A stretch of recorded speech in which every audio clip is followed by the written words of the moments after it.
Hello world, I'm Mandy Mundo and welcome to my YouTube channel. For this video, I'm going to show you a little bit about my experience with woofing in New Zealand. Now, if you're not familiar with what woofing is, it's an acronym, WWOOF. It stands for Worldwide Opportunities on Organic Farms.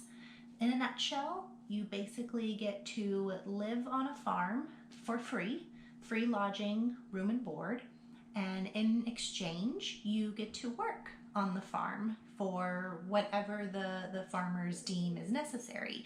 So it could be 4 hours of work a day, 6 hours of work a day, sprinkled with breaks, and it just depends on what they're doing. So it sounds like a pretty good gig, right?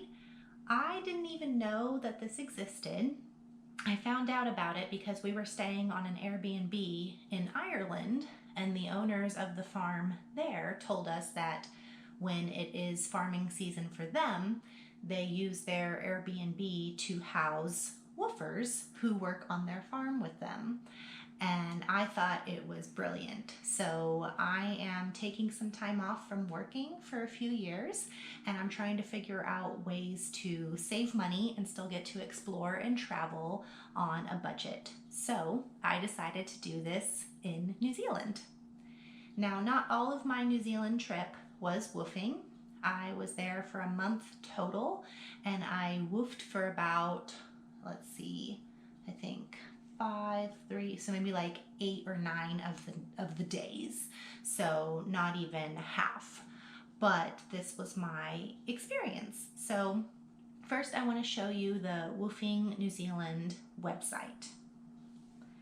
Now on this website, you should go to the woofing regular website first and choose your country.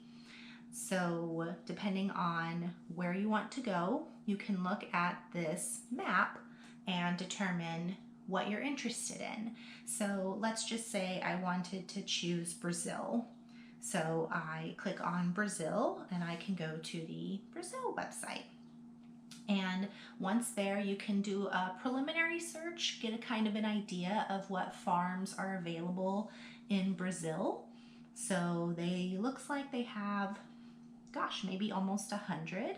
So if I just wanted to look at a random profile just to kind of get an idea, I can see what they do on their farm. Is it actual animal farming? Is it fruit and vegetable farming? Is it honey making? Like, what is it? So this one says fruit and nut farming, pig farming, dairy farming, and fruit and vegetables as well. So it's like kind of a little bit of everything. And then it gives you their parameters. So they want people to stay more than a month. So that's important to look at to see like what you're actually wanting to do for how long. So I was looking for ones that were less than a week or about a week. Tells you what languages they speak and what dietary preferences they have. So some WWOOF families are only vegetarian or only vegan. So if you don't follow that diet, then that's something you definitely want to look at. And you can read their profile, and then if they had reviews, you could read their reviews as well. So I decided to do this in New Zealand. What the catch is, if there really is a catch, is you do have to pay a yearly membership fee, and you can cancel it if you don't want to do it for after a year.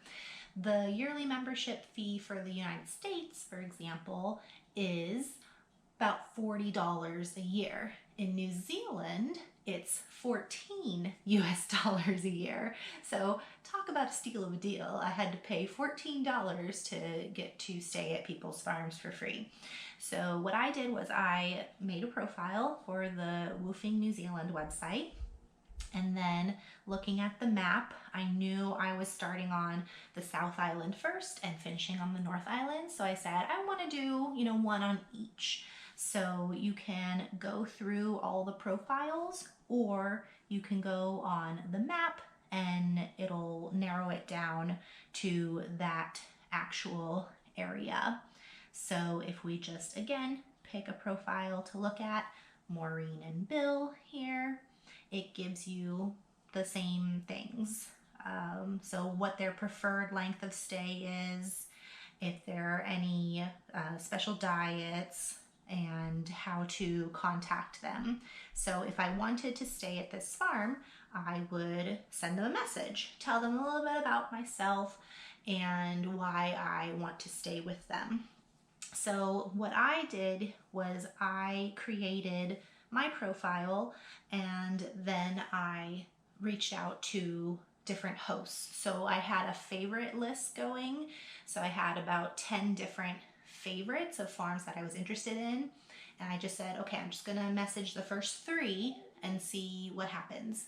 Because I didn't know if I didn't have any reviews about me or a poor profile, if they were going to select me.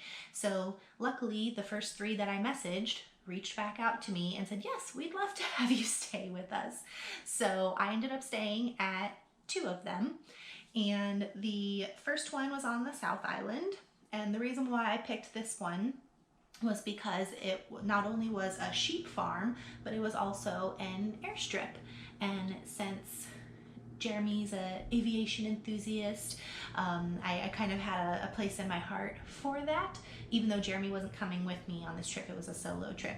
So I was like, okay, I'll do this one.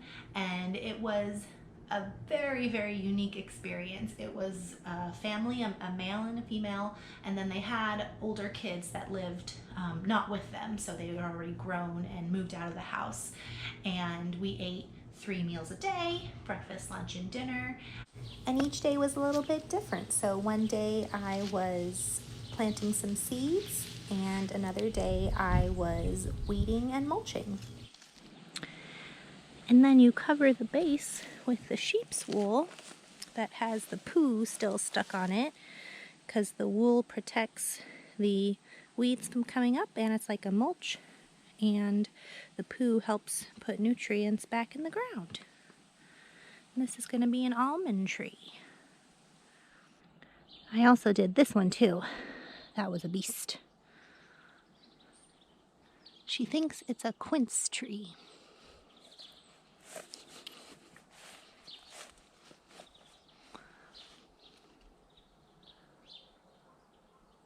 There's sheep trying to get through the gate.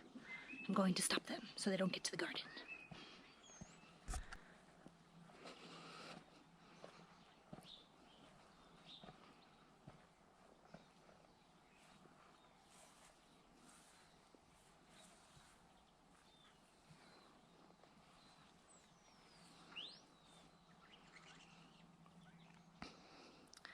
What are you doing, Sneakies?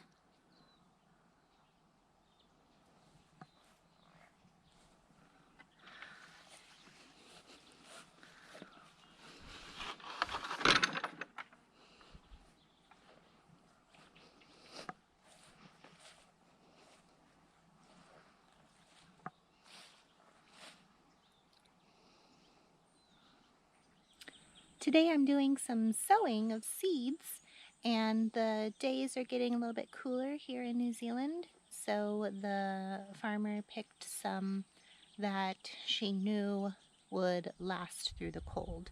So we've got some chamomile, cabbage, parsley, spinach, things like that.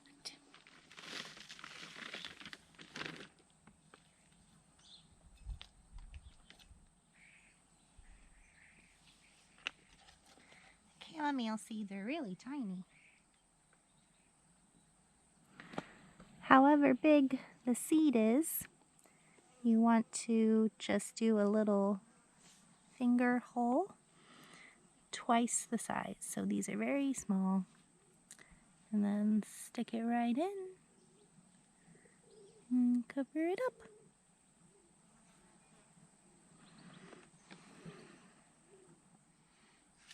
And then I label it with today's date.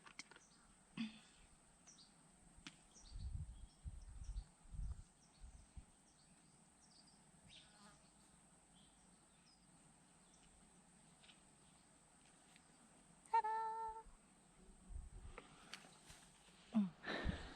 So these ones are mine. And back there too. hopefully in a month they'll show some seedlings. And then the second farm that I went to was on the North Island, and this was only fruits and vegetables, so no animals. And this couple had, you know, gotten rid of their previous professions and wanted to buy a plot of land and grow fruits and vegetables and do their own garden. So what they do is they grow for their community, and different people can subscribe to their veggie boxes once a week or once every other week, and they deliver fresh produce to them, whatever's in season. So I was only there for 3 nights and didn't get to do any of the harvesting because that had already gotten done like on, I think, the Monday before I got there. So I just did a lot of weed eating, which I thought was super fun, you know? It was just, again, whatever the farmer needs you to do, the chores of the day is what you do. And she was very considerate of the weather and making sure I took breaks and stayed hydrated. And they were vegetarian, which I have no problem eating vegetarian food. I love vegetarian food. So they prepared vegetarian meals for me every day, which were delicious, and everything basically was from their fruit and veggie garden. And they made their own like chutney from their vegetables too. Oh, it was amazing. So only 3 nights at that one. And again, you can stay longer, and you want to definitely look at the profiles to make sure that it's a good fit for you. So it was a great way for me to stay on budget, and also because I'm a dietitian by trade, I'm very interested in the nutrition and what goes in before food gets to the table. So it was a passion for me, and I think that they saw that as well, which is probably why, one of the reasons why they selected me. But I'd say if you're woofing first out, you know, it's your first time, which it was my first time too.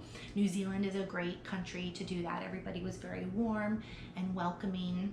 So I had a great experience. Thank you so much for watching this video about my experience woofing in New Zealand. Take care.